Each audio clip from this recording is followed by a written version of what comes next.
All right, check, check. 1, 2, 1, 2, 3. Man, I haven't done a stream in a minute. What's up, everybody? This is Maxi. I'm here on, let's see, so I've got my StreamYard. So we are on Facebook, we are on LinkedIn, we are on YouTube, and we are on X. Hey, everybody. I'm so happy you could join me. Over the past few weeks, I've been posting a bunch of pre-recorded videos talking about some of our projects like AI Media Makers, Movie Machine, and talking about vibe coding. Well, today's brief discussion is an expansion of a post that I did talking about how we're using AI and natural language tools in order to create websites, custom apps, and software. And so what we're going to do is just take a little time and I'm going to expand on some of the tools that I referenced in the video. So now, if you can take a look at my screen, when I first started experimenting with trying to vibe code my Movie Machine AI project, I went through all sort of iterations of some of the early software tools. We're talking about tools like Cursor, Lovable, Base 44, Create Anything.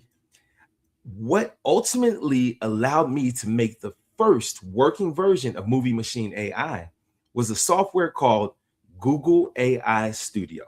So Google AI Studio, if you go to Google and type AI Studio, you'll come to let's see, it is exactly aistudio.google.com. So on that homepage, you'll see on the left where it says create a new app or all my projects. You click that and you'll have a window that will pop up and you'll be presented with a prompt box where it will ask you to describe your app or to paste an image of the app that you have in mind. So I had volumes of notes for Movie Machine, but I knew I kind of had to focus on a small win. So I picked the movie trailer feature, which is basically the idea that the user can enter a few keywords or a full script or a short story and have a movie trailer generated from it. So using AI Studio, I was able to produce this very original version of Movie Machine AI. And with Google AI Studio, the beauty about using AI Studio is you can log in with your Gmail account or your Google Workspace account and get started immediately.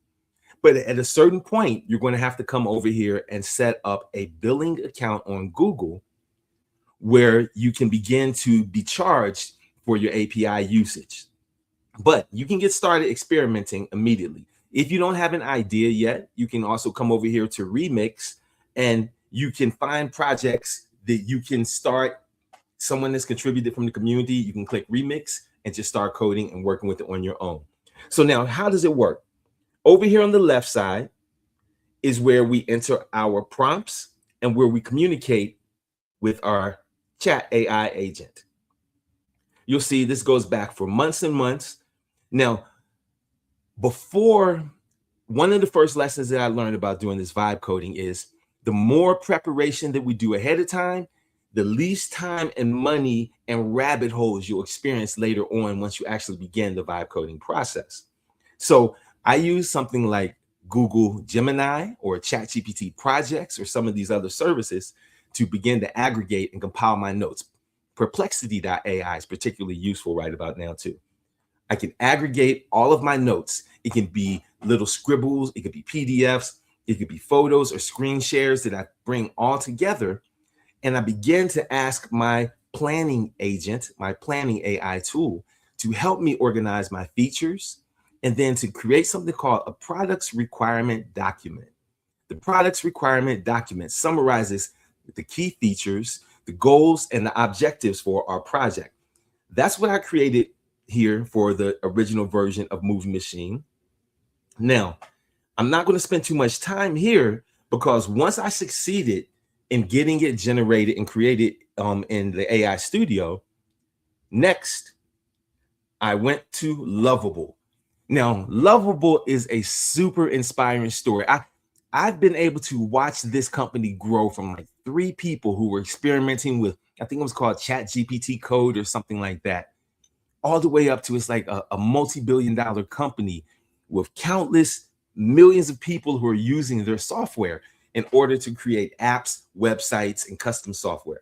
So if you go to lovable.dev, that is Lovable.dev, lovable.dev, no E in there, lovable.dev, you'll be presented with a framework that is pretty similar to the AI Studio. Once you log in, you can create your project. And again, just like with the AI Studio, you'll see over here on the left-hand side, we have the ability to enter our prompts. We can upload pictures and images and other things that can help us organize our project. So I went from using AI Studio as a prototype, and the challenge with AI Studio was it was not easy for me to make it massively scalable. I was able to demonstrate as a proof of concept, but I was not able to roll it out for other users and then to make it scalable. So we took it over to Lovable. Over here at Lovable, we were able to connect our existing code that was generated by the AI Studio using a tool called GitHub. We were able to connect GitHub here to the Lovable so that Lovable can read the code that was generated by the AI Studio. But most importantly, Lovable is super integrated with a wide variety of existing applications and tools.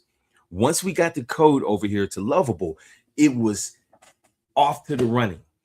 First thing I did was integrate other AI agents, because when we were over on AI Studio, we were built all around the Gemini AI platform, which is amazing, super powerful. However, as we began to discover as we were making Movie Machine AI, we were running into situations like uploading an image and being told it would not make a video of that image being censored, or being told that that we are prompt. For example, we're doing a horror story called Potels.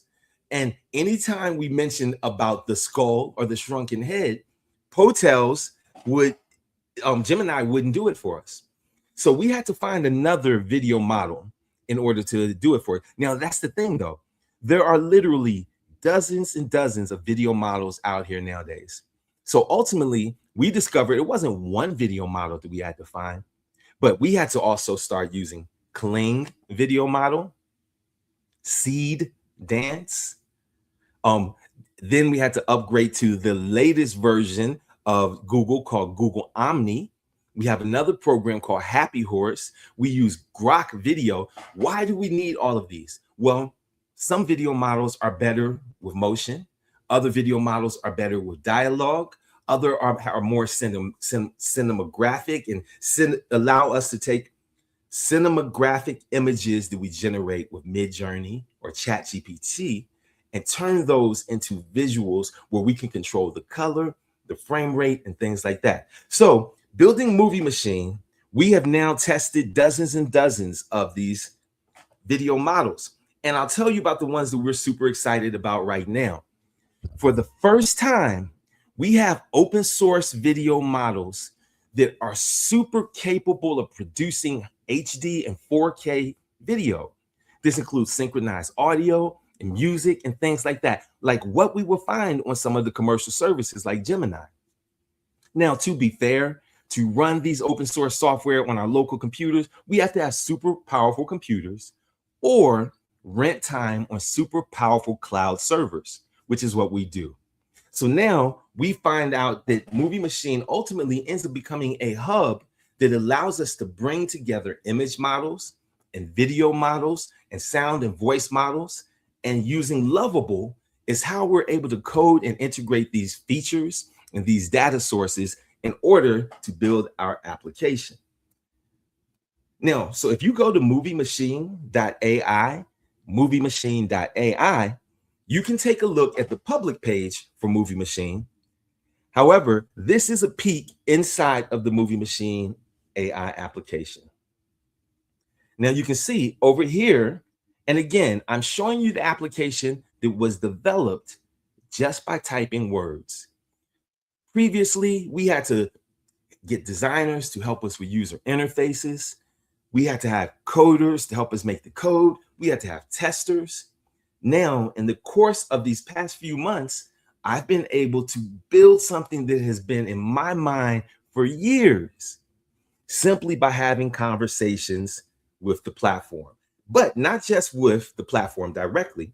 ChatGPT We are in the middle of the training session on vibe coding, and we're talking about movie machine AI. Can you talk about how vibe coding has been used to help us create movie machine AI? Vibe coding has transformed the creation of movie machine AI by allowing teams to operate like shepherds. Instead of manually writing code, developers distribute complex work to a team of AI agents using planning tools like product requirement documents and design.md files to manage tasks. Okay, that's good for now. Thank you. So what I'm demonstrating is how I'm using Gemini as an assistant, this audio assistant, when I'm out on my walks, when I'm out in the car, in order to help organize my ideas, in order to capture my ideas, to help turn those ideas into products requirement documents. Okay, so if you want to do something like this, install the Gemini app on your phone, sign up for the paid service, because when we use the paid service of these softwares, it allows us to have commercial rights for the software we're creating. Install the Gemini app, and then you can begin talking to it like this.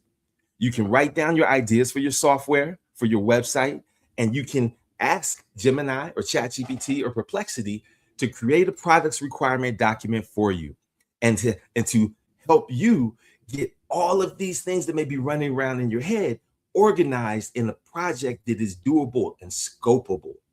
Scopable. That means how many capabilities and features are we going to have at any given time? This becomes the number one challenge, actually, as we're vibe coding. It becomes the challenge for us to overproduce our projects. So using a products requirement document, we may say to Gemini, help me make a phased or staged deployment. First, help me make a minimal viable product, like I did with AI Studio, a proof of concept. Then help me plan my stage 1 of essential features, my stage 2 of nice to haves. Using AI Assistant, using Gemini and some of our other tools, we can scale our projects into little chunks so that as we're vibe coding, we're not going down these rabbit holes. The term vibe coding was only created just a year ago. Gemini, when was that term vibe coding created? The term vibe coding was coined by Andre Karpathy in February 2025. Okay, again, the term vibe coding is just a year old. But the fact is, many of us have been using AI for 2 or 3 years. It was in the spring of 2023 when I first used the software called Pico Apps. Pico Apps was the first tool that I used that incorporated ChatGPT and allowed us to make little widgets and little code. And it's funny because when I think of that company, Pico Apps, I think of something that Damon John from Fubu and Shark Tank said to me in an interview 25 years ago. He said, Maxie, pioneers get slaughtered, settlers prosper. So in 2023, Pico Apps was a pioneer. We were actually making little apps and deploying little apps. But something happened where that company was never able to scale up. It would take another year and a half or so before Base 44 and Lovable and some of the and Cursor would come about and allow us who were making complex apps to turn those into projects that we can actually do. Now, here's what has changed in this time, talking about vibe coding then and vibe coding now. At first, we were so excited to enter our prompts and to have code generated. And then we had to go through manually and think of the next prompts and organize and manage our projects. Now, when you hear people talk about agentic AI coding, this is the process where we give our products requirement document to an AI agent. This AI agent then speaks to our coding tool, Lovable, or Google AI Studio, or Base 44. Our AI agents are now driving the build, design, and testing. In fact, ultimately, it ends up being multiple AI agents. We have an orchestrator agent here who's taking our products requirement document and planning it for us. We have a design agent over here who's going to plan the user interface. We have the coding agent over here, which may be, like I said, AI Studio or Base 44. Then we have a testing agent as well. So this is how we have evolved from expecting just one prompt coming in and one output. Now our tools are able to take one prompt and through a series of multiple advanced thoughts and steps, that may involve multiple types of web model AI models, we're able to develop these tools sequentially like this. So when I show you Movie Machine AI, and I talk about, we not only have the capability now of generating AI images and videos here, but we also have the ability to power OTT Roku channels, to help create print on demand posters, to help create crowdfunding campaigns for movie projects. So now we're able to refine our tools to service us in-house, first of all, and then other markets and people who have similar problems and who desire similar solutions. So again, how can you do something like this? Well, you can go back to AI Studio on Google, or as I said, you can open your Gemini or ChatGPT and say, Gemini, help me create a products requirement document for my Movie Machine AI app. Now, Gemini will take a few minutes and it will come up with this document. You'll download the document, you'll come over to your AI Studio or your Lovable, and you'll begin to use that document as the starting point for your Vibe Coded app. But if you want to be walked through this process, if you have an idea for a website, an app, or a custom software solution, we would love for you to join us on August 29th for the AI Media Makers Live Virtual Summit from 9 a.m. to 6 p.m. live and in person. If you're here in the Las Vegas area, or if you'd like to come join us in the Las Vegas area, you could join us live. We will be at 4505 West Hacienda, right up the street from the Harry Reid Airport. Easy access. Send me a private message and I can hook you up with a ticket.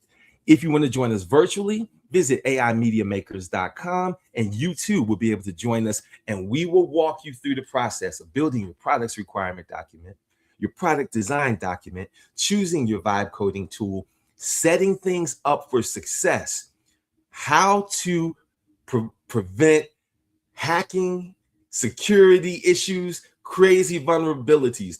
And I'm smiling and frowning inside when I say this, because we know very much firsthand how one vulnerability in your app can cost you hundreds and thousands of dollars. We're going to show you how to avoid that. And on the same day, we're going to have a vibe coding hackathon where a certain group of people can say, hey, I'm not just going to learn this, I'm going to compete today. And we're going to give you all a prompt and some computing credits. And through the day, people are going to create custom apps, custom websites, videos, songs, and other media that we're going to showcase at the end of our event. So to learn more information, visit AImediamakers.com. That's AImediamakers.com.